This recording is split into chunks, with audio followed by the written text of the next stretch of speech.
আল্লাহর নবী বলছেন, শোনো, ইন্নী রাআইতুল লাইলাতা রাজুলাইনি ফাতায়ানি, আমি স্বপ্নে দুজন লোককে দেখলাম, তারা আমার নিকটে আসলো।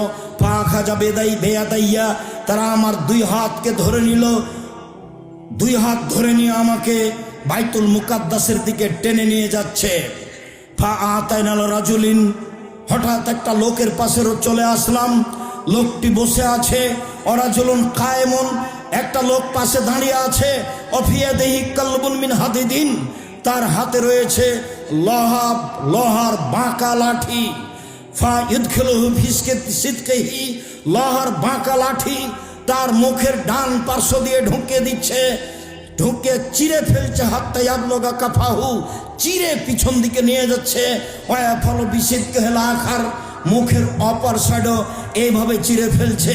ওয়াইউদু সিদকুহু কামা কানা, বাম দিক চিরতে না চিরতেই মুখের ডান দিক আবার ঠিক হয়ে যাচ্ছে।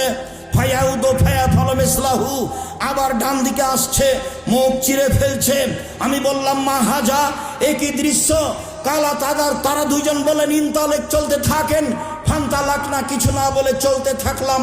ফাতাইনাল রাজুলিন মুস্তাজিলাল কাফাহু, আস্তে আস্তে হঠাৎ একটা লোকের পাশে চলে আসলাম।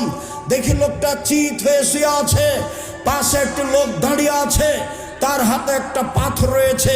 ইয়াস্তাখবি রাসাহু, পাথর দিয়ে মারছে তার মাথার উপরে। ফাতাদাদা হাল হাজারো ফান্তালাকে লিয়াখুজহু, মাথায় লেগে মাথা ভেঙে চৌচির হয়ে যাচ্ছে, পাথর ছিটকে দূরে চলে যাচ্ছে। ওই লোকটি পাথর আনতে যাচ্ছে, পাথর আনতে না আনতেই মাথা ঠিক হয়ে যাচ্ছে, আবার মারছে। দৃশ্য দেখে আমি বললাম, মা হাজাম, একই দৃশ্য।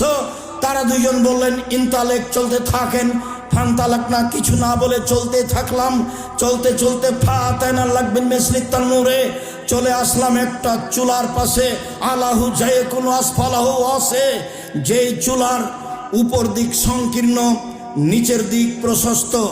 তন্দুরি রুটি যেই চুলাতে বানাই সেই চুলার মতো। দেখি চুলার ভিতরে কিছু মানুষ রয়েছে। তাতাহুন্নার, তার ভিতরে আগুন জ্বলছে। ফাইজা ইরতাফাউ, যখন আগুন জোরে জ্বলে উঠছে, ভিতরে যা কিছু আছে সব উপরে চলে যাচ্ছে। ফাইজা খামাদাত রাজাউ মা ফিহা, আর যখন আগুন একটু কমে যাচ্ছে, ওই যা উপরে উঠেছিল তা নিচে চলে যাচ্ছে। উপরে উঠার সময় মনে হচ্ছে বের হয়ে পড়ে যাবে।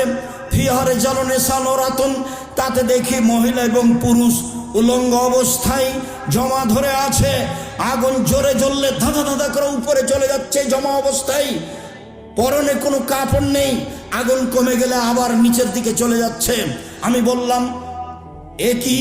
তারা দুইজন বলে, ইনতালেক, চলতে থাকেন। ফান্তালাক না, কিছু না বলে চলতে থাকলাম। চলতে চলতে চলে আসলাম আতালা নাহার মিন দামিন, একটা রক্তের নদীর পাশে। দেখি নদীতে শুধু রক্ত, অন্য কিছু নেই। নদীতে পানি নেই। নদীর পাশে একটা লোক দাঁড়িয়ে আছে, নদীর মাঝামাঝিতে একটা লোক আছে। কুল্লামা আরাদা ইয়াখরুজা, যতবার লোকটা নদী থেকে উঠে যাওয়ার চেষ্টা করছে, পাশে যে লোকটা আছে তার হাতে একটা পাথর আছে, মারছে মুখের ওপরে। মায়ের কারণে লোকটা আবার নদীর মাঝামাঝিতে চলে যাচ্ছে। যতবার উঠার ইচ্ছা করে ততবারই তার মুখের ওপরে পাথর মেরে তাকে রক্তের নদীর মাঝামাঝিতে করে দেয়। আমি বললাম, এ কি? তারা দুইজন বললেন, চলতে থাকেন। চলতে থাকলাম, কিছু না বলে চলে আসলাম একটা সবুজ বাগানের কাছে। বিশাল বাগান, গাছপালা খুব সবুজ। দেখি সেখানে একটা অনেক বড় গাছ, গাছের পাশে একজন বৃদ্ধ মানুষ বসে আছেন, তার সামনে কতগুলি বাচ্চা ছেলে আছে। একটু দূরে একজন লোক আছে। অফিয়াদেহি কাল্লবুন এই কুতুন্নারা, তার হাতে একটা লোহার বাঁকা লাঠি রয়েছে। সে বারবার আগুনকে উত্তেজিত করছে। ফাসায়দাবিয়া সাজারা, তারা দুজন আমাকে গাছের উপর দিকে নিয়ে চলে গেলেন মাঝামাঝিতে। ওয়াদ খালানি দাঁড়ান মা রায়তা হাসানা কাত্ত, একটা ঘরে ঢোকালেন। এত সুন্দর ঘর আমি জীবনে কোনোদিন দেখিনি। সেই ঘরে রয়েছে শাবন, যুবক আছে, শাইখন, বৃদ্ধ মানুষ আছে, তারপরে নিশা মহিলা আছে, আর সিবিয়ান বাচ্চা ছেলে আছে, অনেক পুরুষ নারী আছে। ফাখরাজানি, তারা দুইজন আমাকে সেই ঘর থেকে বের করে নিলেন। ফাসায়দাবিয়া সাজারা, আলা উপরে আমাকে নিয়ে চলে গেলেন, ওয়াদখানে দাঁড়ান, আর একটা ঘরে ঢোকালেন। হে হাসান আফজল মিনহা, পরের ঘরটি আগের ঘরের চেয়ে অনেক অনেক অনেক বেশি উত্তম। সেই ঘরে রয়েছে যুবক, আর সেই ঘরে রয়েছে বৃদ্ধ মানুষ। আমি শেষ পর্যন্ত তাদের দুইজনকে বললাম, এতক্ষণ পর্যন্ত কি দেখলাম তোমরা দুইজন বলে দাও। তারা দুইজন বলল, হ্যাঁ ঠিক আছে, সব আপনাকে বলে দেব। ওই যে আপনি প্রথম লোকটিকে দেখলেন, যে লোকটি মুখের দুই সাইডকে লোহার বাঁকা লাঠি দিয়ে চিরে ফেলা হচ্ছিল, ফরাজুলুন কাযযাব, সে মিথ্যে কথা বলতো, মিথ্যা আকাশে ছড়িয়ে যেত। ইফলবে ইয়াউমাল কিয়ামা, কিয়ামত পর্যন্ত তার মুখকে এইভাবে চৌচির করা হবে, চিরে ফেলা হবে, কারণ সে মিথ্যা কথা বলতো। মিথ্যা কথা মহাপাপ। তারপরে আপনি দেখলেন যে লোকটা চিত হয়ে শুয়ে রয়েছে, ও হচ্ছে আলেম মানুষ, কোরআন হাদিস জানতো, সে রাতে কোরআন তেলাওয়াত করতো না, দিনে সে অনুযায়ী আমল করতো না, তাই তার মাথাকে ভেঙে চৌচির করে দেওয়া হচ্ছে। তারপর আপনি দেখলেন গর্তে নারী ও পুরুষ উলঙ্গ অবস্থায় জ্বলছে, ধাঁধা করে উপরে চলে যাচ্ছে, আবার নিচের দিকে আসছে। তারা হচ্ছে ব্যভিচারণী। অন্য এক বর্ণনায় এসেছে, আমি চলতে চলতে হঠাৎ এক সম্প্রদায়ের কাছে চলে আসলাম। তারা ছিল অনেক মোটা, একবারে 25-30 হাত উঁচু আছে, মোটা মোটা, আর তাদের গায়ে ছিল খুব দুর্গন্ধ।